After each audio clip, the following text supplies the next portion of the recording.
अमित भाई अनिल चंद्र शाह, जो भारतीय राजनीति के प्रमुख और भारतीय जनता पार्टी के एक सशक्त नेता के रूप में जाने जाते हैं, ने भारतीय राजनीति में अपनी मेहनत, समर्पण और रणनीतिक सोच से एक महत्वपूर्ण स्थान प्राप्त किया है।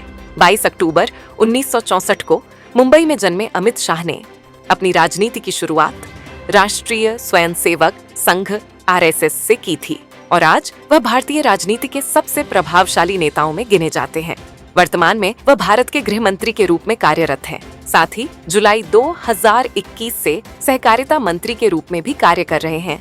वह गांधीनगर से भारतीय संसद के सदस्य हैं और भारतीय जनता पार्टी के राष्ट्रीय अध्यक्ष के रूप में भी उन्होंने पार्टी को नई ऊंचाइयों तक पहुंचाया है।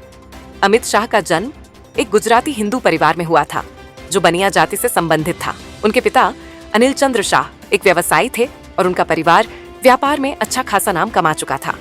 शाह का बचपन मुंबई में बीता और बाद में वह अपने परिवार के साथ अहमदाबाद में बस गए। उन्होंने अपनी प्रारंभिक शिक्षा मेहसाणा में प्राप्त की और फिर अहमदाबाद के सीयू शाह साइंस कॉलेज से बायोकेमिस्ट्री में बीएससी की डिग्री प्राप्त की।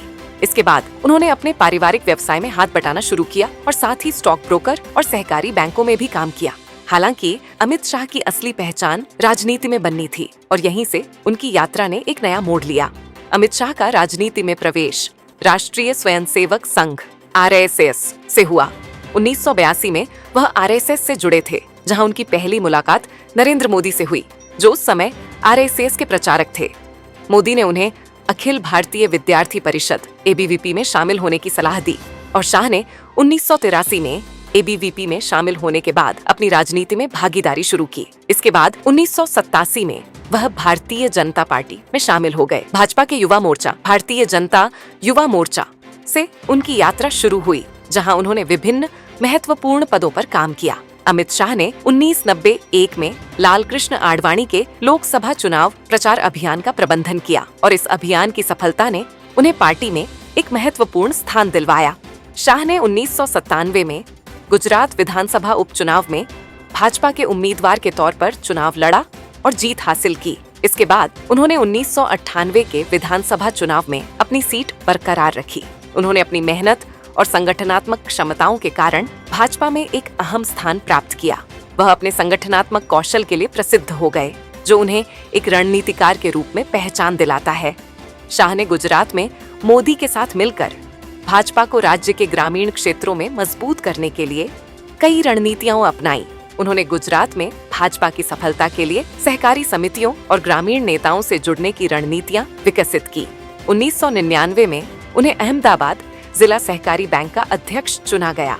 इस बैंक को वे संकट से उबारते हुए मुनाफे में बदलने में सफल रहे।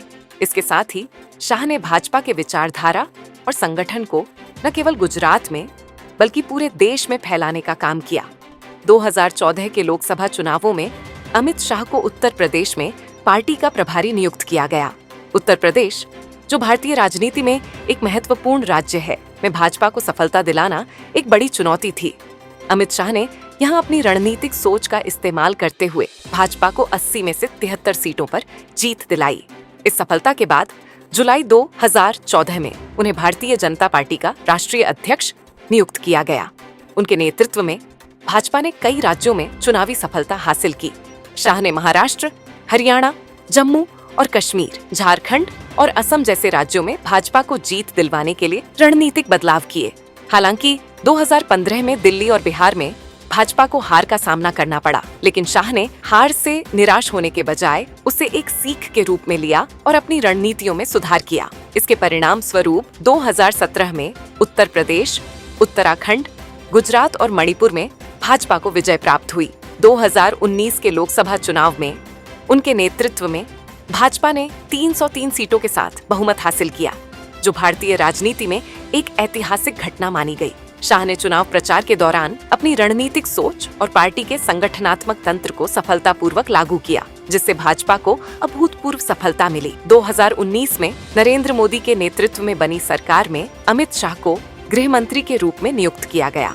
गृह मंत्री के रूप में उनके कार्यकाल में कई महत्वपूर्ण निर्णय लिए गए, जिनमें नागरिकता संशोधन अधिनियम (सीए) और राष्ट्रीय नागरिक रजिस्टर (एनआरसी) प्रमुख रहे। इन दोनों फैसलों ने भारतीय राजनीति में बहुत अधिक बहस और विवाद उत्पन्न किया, लेकिन शाह ने अपने दृढ़ विश्वास और नेतृत्व से इन मुद्दों को संभाला। शाह ने भारतीय सुरक्षा व्यवस्था और आंतरिक सुरक्षा को सुदृढ़ करने के लिए कई योजनाएं बनाई। जम्मू कश्मीर में अनुच्छेद 370 को निरस्त करने का फैसला भी उनके द्वारा लिया गया, जो भारतीय राजनीति में एक ऐतिहासिक कदम माना गया। इसके अलावा उन्होंने नक्सलवाद, आतंकवाद और सीमा सुरक्षा के मामलों में भी कई ठोस कदम उठाए। अमित शाह का व्यक्तिगत जीवन बहुत साधारण और सामान्य है। उनका विवाह सोनल शाह से हुआ है और उनके एक बेटा है जिनका नाम जय शाह है। उनके परिवार में उनका बेटा भी राजनीति में सक्रिय है और भारतीय क्रिकेट कंट्रोल बोर्ड BCCI के सचिव के रूप में कार्यरत है। शाह का परिवार आमतौर पर सार्वजनिक जीवन से दूर रहता है, जिंदगी को साधारण बनाए रखने में विश्वास रखते हैं।